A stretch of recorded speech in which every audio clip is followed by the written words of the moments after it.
Hey everyone, welcome to Drive-By Reviews, playing Dawn of Titans today, and right now there is a reality of 5-star relics in the game. Do you guys remember when I joked about 5-star relics? 5-star Titans like Chuck Norris? that was a fun video to make, but it's now a reality in the game, at least the 5-star relics, not the Titans, but hey, I mean, if they can up the star level of relics, why not Titans, right? But I watched a couple players out there do the 500 pull, and with little luck, not the good of luck. So I'm showing you right here behind me, or I'm gonna throw it up here right now as I talk, the video where I pulled the 5,000 guaranteed unique 5-star relics. I pulled it because I was like, hey, if you're gonna get maybe one, maybe none, why even bother? Let's just go 5-star guaranteed. This is the first time we've seen this. Might as well show you guys what you can get out of it. So I've pulled twice, that's it. And let me show you what I got. You guys ready for this? Let me show you what I got. I got Nightwhisper. All right, now Nightwhisper has a boost. This is at level 1 out of 10. 250% armor pierce for Infiltrator Titans. So in other words, there's no such thing as AP anymore for Infiltrator Titans. I mean, there's no such thing as armor. No one's gonna have more than 250 plus their innate ability to armor pierce. And the relics, it's gonna put them over 300% easy.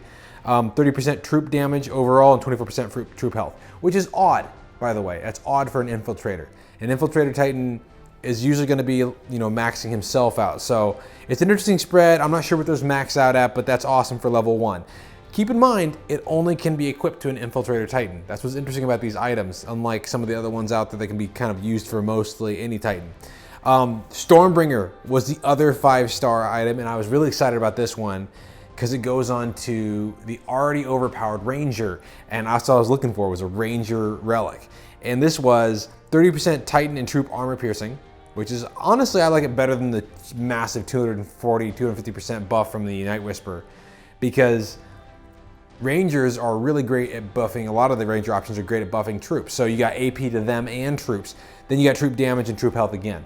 So I see a motif here in these two, at least, where they're doing the troop health, troop buffs, the troop health buff and the troop damage buff as the second and third boost. I'm not sure where they end up at 5-star at level 10. I will say this though, they are not easy at all to level up. It's basically at level 1, they're like trying to get the last stage on a 4-star from 9 to 10. Oh, I shouldn't use that, huh? That's for the event right now. Let's see if I threw in a couple 3-star relics.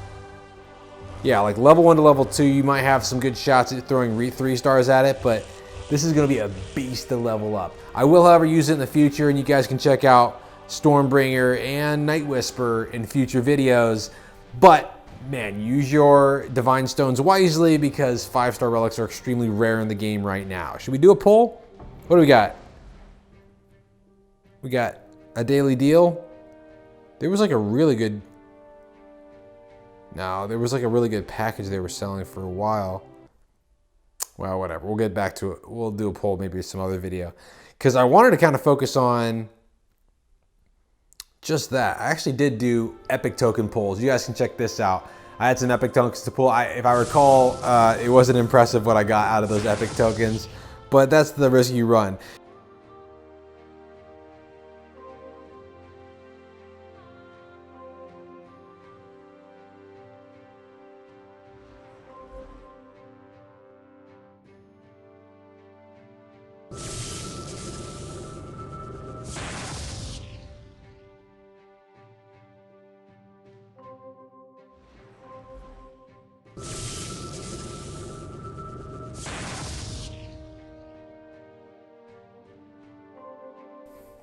Right now, I kind of threw on the Nightbringer to Italis. There we go, he's finally loaded. And it's kind of interesting to see how this can be used with each different type of troop. But it's kind of cool to put them on pikemen or Imperials, because their armor piercing is already pretty stellar with his, ice gauntlets and other things. Well, the ice hammer adds a little bit of armor piercing, and I believe, yeah, the bow's just damage. So it's nice to have a little AP to that. Of course, Italis himself can always use more armor piercing. Who couldn't? Especially with the amount of resistance and armor that's out there to every single type of damage at this point in the game. All right, now, but we are in the middle of a Dupe Roots event, which is for a Poison Titan called Arca. He is a champion, which is, if you saw my previous video, kind of a Titan that is used still, but is more rarely used. Apparently some peeps and non-toxic gamers are using him. But he is relatively easy to get, considering you can get him only at a mere 12,000 souls.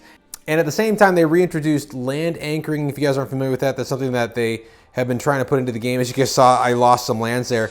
Well, land anchoring makes it so that no one can steal those particular land that are food and gold based if you want to keep it forever. So at least keep it till it's depleted.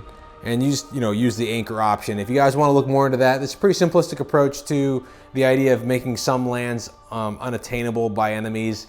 And you can look at the blog on that. But in the meantime, we're knee deep into this poison event. I will, once I have Arca to test, show you his capabilities. As you guys know, with the spread now to lightning and the different events that have come up, especially with fire, there isn't necessarily a widespread amount of poison defense out there, despite the fact that Panthers are still probably the most deadly units in the game still. So it's interesting to see a champion Titan that is poison based, but it's the similar approach you guys know as far as get the relics that give the soul boost. Right now, I don't believe there's actually a boost to any type of Titan in getting souls. So even though it's only 12,000 souls to get Arca, that's still a little, it's challenging to get that without any boost. We're kind of used to boost, and it makes it feel like it's going faster even if it's not when you get boost compared to using any Titan. But that does open it up to make it so you can use any Titan you want in the entire game. But really this video was mostly about to show off those 5-star items you can get from the divine gems. And if you guys are holding back and you're waiting, I don't know why you would wait. Those are some awesome items, unless you want to use it for something like Event Titans. But honestly, gosh, get your Event Titans with something else. You cannot get 5-star relics anywhere besides here right now. They might change in the future, but for now, this is it. And those are pretty fantastic even at level 1. And I gotta try to level those puppies up. I don't know if it's possible with my current stack of relics, but I should try. All right, guys, there's a quick snip right there into 5-star relics. Let me know what you want to see me put it on, because at this point, I'm probably gonna try them on Odin, as far as the Stormbringer. And I guess the infiltrator I'll use is maybe Loki, as far as armor piercing. Honestly, I don't think it's gonna do a lot for Loki because his AP was already maxed out quite a bit. I guess I got Sagunga, a poison infiltrator. That'd be kind of sweet. And then on the other one, I think Italis, I'm gonna keep using the Nightbringer on Italis, but I gotta unlock his next 2 relic slots so he can really dish out the damage with the full relics sitting on his entire setup. All right, guys, thanks for tuning in. I'll see you next time on Dawn of Titans with DBR. Get in the poison vent and let me know how you feel.